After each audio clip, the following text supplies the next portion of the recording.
গুলিবিদ্ধ ওসমান হাদি এভার কেয়ারে লাইফ সাপোর্টে শনাক্ত একজনের ছবি প্রকাশ ডিএমপির। জড়িতদের ধরতে 50 লাখ টাকা পুরস্কার ঘোষণা। হাদির পরিবারের সঙ্গে প্রধান উপদেষ্টার সাক্ষাৎ। ফ্যাসিবাদ বিরোধী সব দলের সঙ্গে ডক্টর ইউনূসের বৈঠক। ভোট বানচালে ষড়যন্ত্রকারীদের রুখতে ঐক্যের ডাক।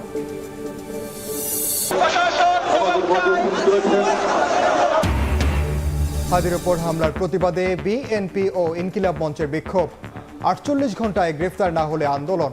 শহীদ মিনারে সর্বদলীয় সমাবেশের ডাক। তারেক রহমান লন্ডন থেকে দেশে ফিরছেন 25 ডিসেম্বর। অংশ নেবেন জাতীয় নির্বাচনে।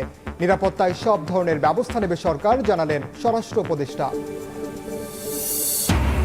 এবং ব্রিটেনে নাগরিকত্ব হারানোর ঝুঁকিতে 90 লাখ মুসলিম, বেশিরভাগই বাংলাদেশ, পাকিস্তান, ভারতীয় বংশোদ্ভূত। মানবাধিকার ও আইনজীবী সংগঠনের প্রতিবেদন।